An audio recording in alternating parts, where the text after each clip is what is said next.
جس کی خاموشی میں تھی طاقت، وہ قائد ہمیشہ کے لیے خاموش ہو گیا۔ ہندوستان کے سابق prime minister doctor Manmohan Singh کا 92 سال کی عمر میں انتقال ہو گیا۔ سابق وزیر اعظم منموہن سنگھ کا 92 سال کی عمر میں انتقال ہو گیا۔ جمعرات کی شام ان کی طبیعت خراب ہونے پر انہیں ایمس دہلی میں داخل کروایا گیا۔ انہیں اسپتال کے ایمرجنسی وارڈ میں داخل کروایا گیا تھا، جہاں انہوں نے آخری سانس لی۔ کانگریس پارٹی کی قیادت والی یو پی اے کی 2 میعاد کے پرائم منسٹر وزیر اعظم کے طور پر وہ 2004 اور 2014 تک وزیر اعظم پرائم منسٹر کے عہدے پر فائز رہے۔ انہوں نے اس سال اپریل 2024 تک راجیہ سبھا کے رکن کے طور پر خدمات انجام دی۔ اپنے سیاسی کیریئر میں ڈاکٹر منموہن سنگھ نے 1991 سے راجیہ سبھا کے رکن رہے، جہاں وہ 1998 سے 2004 کے درمیان اپوزیشن کے لیڈر بھی رہے۔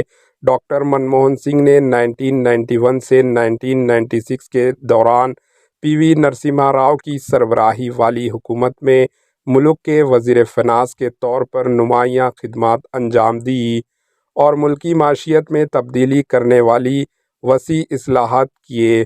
ڈاکٹر منموہن سنگھ گوہا، مغربی پنجاب، پاکستان میں پیدا ہوئے، جو آج پاکستان میں ہے۔ ڈاکٹر منموہن سنگھ کا خاندان 1947 میں تقسیم کے دوران پاکستان سے ہجرت کر کے ہندوستان آیا تھا۔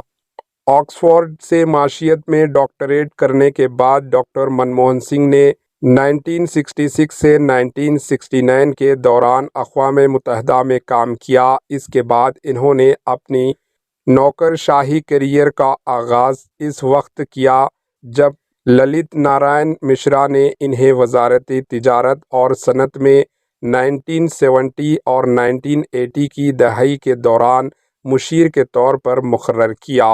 ڈاکٹر منموہن سنگھ حکومت ہند میں کئی اہم عہدوں پر فائز رہے، جیسے چیف اکنامک ایڈوائزر 1972 سے 1976 تک، ریزرو بینک کے گورنر 1982 سے 1985 اور پلاننگ کمیشن کے سربراہ 1985 سے 1987 تک۔ ڈاکٹر منموہن سنگھ ملک کے پہلے سکھ پرائم منسٹر وزیر اعظم تھے، جو جواہر لال نہرو کے بعد پہلے وزیر اعظم بھی تھے، جو مکمل 5 سال کی مدت پوری کرنے کے بعد دوبارہ منتخب ہوئے۔ Bureau report, AHN news. AHN news کے YouTube چینل کو سبسکرائب کریں اور بیل آئیکن کو دبانا نہ بھولیں تاکہ آپ کو ہر نئی آنے والی ویڈیو کا نوٹیفیکیشن بر وقت مل سکے۔